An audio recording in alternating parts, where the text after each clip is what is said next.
Hi, welcome. Today we're going to recreate Hailey Biebers' glazed donut nails. These have literally broken the internet. So this is a watch me work video. I'm doing these on an actual client. My client has Builder gel nails which have been refined and prepped, and I'm now going in with my colour coat. I am applying the colour Coconut Cream by Lecente. This is a gorgeous creamy lemony colour which truly is stunning. So I'm going to go ahead and apply 2 coats of this colour, obviously curing each layer before I apply the next one. So with this colour, I am applying 2 nails and then curing them, and then going onto the other hand and applying 2 nails and curing. I find with some colours, the colour just seems to shrink or move a little bit before it's cured. So doing 2 nails at a time gets that cured before it has a chance to go anywhere. It's also a really good tip for people who are first starting out to apply 2 nails on one hand and move on to the other hand. This gives you the chance to get used to your hand positioning. You're not going to knock or damage those nails while you're painting the other nails, and your client's not going to knock or damage them either. So it will help get your timings up, and it just gives you that extra security of not damaging the work that you've already perfected. So if, like me, you get any little spills around the edge, I've got a little bit of my prep solution on a pad here, and I am just using an A1 brush to clear away that spill. Obviously, once it goes into the lamp, it is so much harder to get rid of, so always correct things before you cure the nails. You'll notice that I am always capping the edge of my nails. It's the first step of my colour application.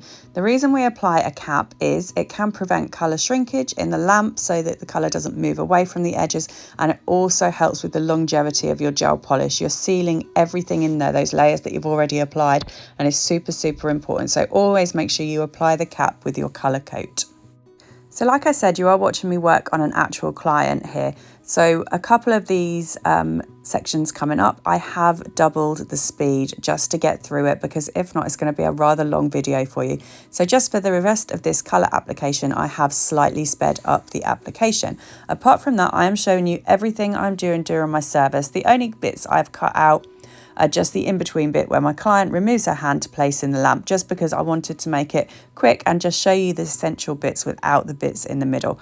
But everything I'm doing on the nails is shown in this video, so it is an actual work video, okay? So the absolute key to a chrome or a glazed nail is the perfection of your application, okay? We want these to be super smooth. So as you are going along, make sure you're checking, make sure your layers are smooth, make sure there's no bits of fluff sticking out, no bits of dust stuck in that, because they will come back to bite you when it comes to the final glaze application, okay? So do check that, check every time before you pop those nails in the lamp.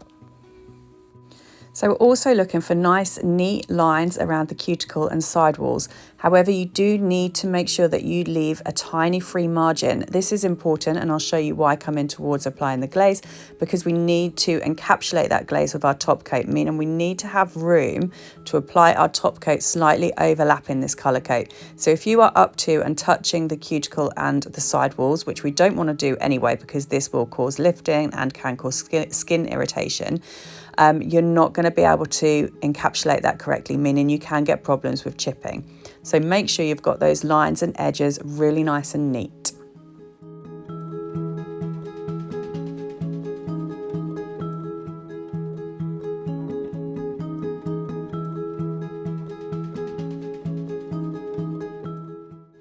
So I'm now applying my second coat of gel polish of coconut cream. This colour is Lush, and this is where it really pops when you start getting that second coat out and you get your nice even application. Again, I have sped up the application here just to get us through the video. You don't want to watch me painting nails all day. We want to get round to the good stuff. So just in case you think that I am super quick at working and you're not up to this speed, don't worry, this is sped up times 2.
So we're now coming to the end of our colour application, and if we are happy with that, we're going to go on with the next stage, which is the most important stage in our glaze application, and that is Lecente Layer It. Layer It is the key product in achieving the perfect glaze, okay? So this product, we are applying a nice even layer. We want it to be within the lines of our colour. We don't want to overlap, and we do not want to cap this. We want our chrome to be within the lines of that colour, and we don't want it around the free edge. This enables us to totally encapsulate it with the top coat, okay? Which is really, really important to get the longevity of your glaze. We want it to last. So we are looking with Layer It to have a nice smooth application. We want it to look glassy and flowy and smooth. That is the key. So with our Layer It, I'm going to apply all 5 nails before I place it in the lamp to cure. Layer It requires a 60-second cure, and that will give us the perfect surface for applying our chrome. Okay, so we don't want to over-cure that, and we don't want to under-cure that. A lot of people will apply chromes and glazes to a non-tacky top coat, and sometimes that works fine, but sometimes it doesn't. Some of the problems you'll come into when you do this are you may find that your non-tacky top coat is still too tacky in certain areas, so you won't get the mirror finish. It'll be more like a reflective finish. It's not that smooth mirror glaze that we're looking for. The other problem can be that it has not enough tacky layers, so you'll have areas where your glaze is missing. We want an all over flawless mirror finish glaze, and that is what Layer It is going to do for us. So before it goes into the lamp, we want to check under our desk light. We want to check that application is perfect. Any dust, fluff, indents, anything that is in that layer that isn't perfectly smooth, when you apply your glaze, will show up 50 times more than it does on a normal colour, okay? You could get away with that in a top coat on a normal colour, but you will not get away with it with your chrome glaze. We're after perfection here. So just to add a little side note, if you are not a Lecente user but you feel like you'd love to use Lecente Layer It to apply your chrome and glazes, you can absolutely do that alongside the system you're using. So we never recommend mixing wet layers of different gel polish brands. So we recommend you apply your top coat and cure that, and then just using a white block buffer, take the shine off that layer of top coat, cleanse, and then go on with Layer It, so you can use the two systems together without compromising your gel polish service.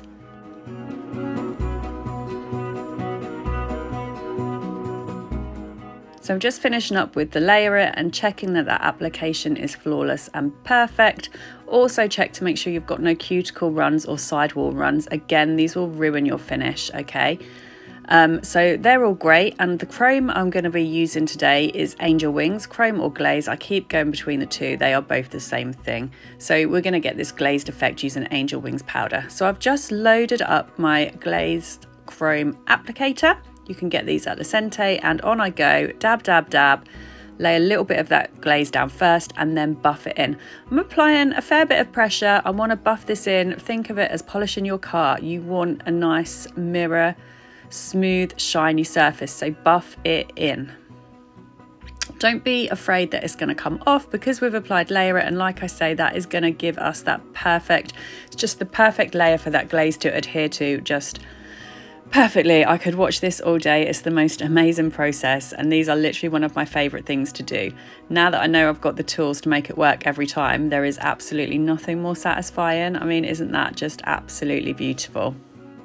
I use an applicator to apply my chrome. I've seen people who used a gloved finger or even a bare finger. I'm going to suggest that you don't use a bare finger. There is still an element of uncured product on the surface of this nail, and you are just exposing yourself to uncured product, which could lead to you having a reaction to your products. You don't want to overexpose yourself, so please work safely. As well, using a glove is fine. Again, you are going to be touching your client's skin after you've applied your glaze, so do bear that in mind, okay? Try and work nice and clean. I always wear gloves when working, just to protect my skin from all of the different products we are using, because it's inevitable that you're going to end up with getting gel products on your fingers. It's just the best way to work. And in my opinion, it just gives a more professional image to your customers. I'm going in now with my duster brush. What we want to do is remove any loose chrome which might be sitting down our sidewalls, around the cuticle area. We want a nice clean area left, okay? So getting rid of all that loose dust. And I'm now using a lint a lint-free wipe. It's dry with nothing on it, just to buff that in. Again, a fair bit of pressure here, like it is like I'm buffing up my car. So don't go in all light and airy. We want all that dust off. What will happen if there is dust left is little bits of dust on the actual nail surface will float up in your top coat, and that ruins your mirror finish. Still looks lovely, but it won't be that perfect flawless glaze that we're after. So we want dust removed from our cuticle areas, sidewalls and around the free edge, because this is where we need to encapsulate the product with our top coat. Okay, so in effect we are applying a layer between the gels. The gels are designed to adhere to each other, but when we're putting this layer in, it's a little bit of an inhibition layer. So what we want to do is make sure that we can compensate for that by encapsulating. So we are going to cap really carefully our free edge with our top coat, and we are going to slightly go over all our free margins. So remember, I told you to make sure you leave enough space around your colour coat so that you can just, and I mean by barely, just overlapping that. I mean, it's not got to be a massive overlap, but we want that all encapsulated in that top coat, and that is going to keep everything lovely and safe and perfect for when your client returns with these nails in a few weeks for maintenance. If you follow me on Instagram also, you will see these nails when they come back in 2 weeks. I do tend to post a lot of my before and afters, so inevitably when these nails come back, I will show you how they do look when my client comes back for maintenance. This particular client generally goes 4 weeks, so you are going to see what 4 weeks wear looks like. I'll pop my Instagram link in the comments underneath, so give me a follow on there. I post on there a lot more regularly on here, so if you're interested in what I'm doing, that'll be a great page for you to take a look at. So as with all the other layers in our glaze application, our top coat wants to be flawless and perfect. We're looking for a nice floaty layer over our glaze, okay? And check as you go along to make sure there's no bits of fluff or anything sticking in that. You can correct anything a lot easier before you place the hands in the lamp. Once they've gone in, then it's going to be a case of buffing or correcting with files and then reapplying. So it's worth taking those moments to have a little look and check before you cure, rather than have a problem when it comes out of the lamp. So key points to remember with our top coat are slightly overlapping the lines of that colour. We want that chrome encapsulated, so we're overlapping at the cuticle area and down the sidewalls. We are thoroughly capping our nail. A cap is just making sure that that tip is coated. It is not getting product down the back of the nail, so be very delicate with that, but also be very thorough. So we are after a floaty layer because we want a nice smooth floaty layer on top. We don't want any streaks in it. We don't want too much because we don't want to flood the cuticles and sidewalls. So just a nice even floaty layer, and we need to check that before popping it in the lamp for any flaws so that we can correct them nice and easily and quickly. Okay, final steps. So I'm taking my Lecente finishing wipe, I'm applying it onto my lint-free pad, and then I am just going to thoroughly remove any tackiness off this nail. Lecente is a tack-free top coat, but we still always recommend cleansing the nail afterwards. This just makes sure that there is absolutely no uncured product on that nail. It's also cleaning away any remaining chrome. Although I'm not encouraging you to wipe all over the skin, we are just cleansing the nail plate here. This finishing wipe does have some oils and conditioners in, so it's going to leave my client's skin looking nice, taking away that white dryness we got from the dehydrators. I'm also just skipping under the free edge there to make sure I've removed any dust. I want my client's nails to leave the salon looking perfect. She doesn't want excess bits of product around her fingers. Okay, so once we are thoroughly cleansed, we are going to apply our cuticle oil, explain our aftercare to our customer, and voila, we have some perfect glazed nails. So I hope you enjoyed watching this as much as I did creating it. I hope it's helped you. If there's anything else you need to know, please feel free to ask questions in the comments. And if you'd like to see more of this, then please like and subscribe to my channel. I'd love to have you here with me. I will pop what we've used in the video in the comments, and also links to and my Lecente discount code, which you can use every time you shop Lecente.